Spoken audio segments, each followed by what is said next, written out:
After God gave the Ten Commandments, he continued to speak to Moses, teaching Israel how to live out his law in everyday life.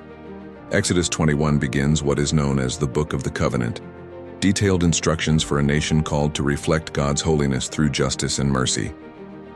The Lord said to Moses, "These are the laws you are to set before them."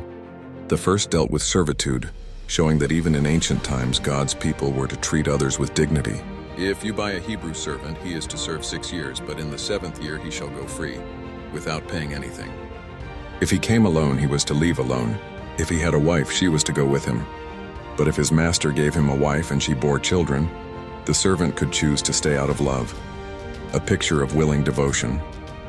The servant would stand before the judges, and his master would pierce his ear with an awl, marking him as one who serves out of love, not force. This image foreshadows Christ himself, who, though free, became a servant out of love for humanity.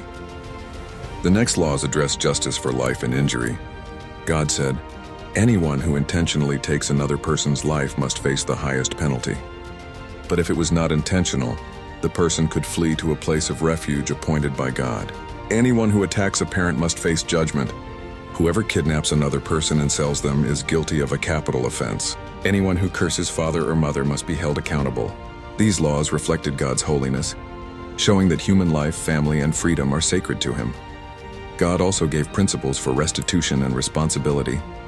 If people fought and one was injured, the one who caused harm had to pay for the other's recovery. If an ox injured a person so severely that death resulted, the animal was to be destroyed. And if the owner had been warned before but did nothing, both the ox and its owner would bear guilt. These were not just civil regulations, they were lessons in accountability, teaching Israel that life, property, and relationships all mattered before God. There were also laws about protecting the vulnerable, especially servants, women, and the poor. God's justice was never cold or harsh, it was rooted in mercy and equality. Through these instructions, God was shaping a people who would live differently, a community guided by righteousness, compassion, and respect for life. Exodus 21 reminds us that holiness is not only found in worship, but in how we treat others. The God who spoke with thunder now spoke through daily living, showing that true worship continues in justice, kindness, and integrity.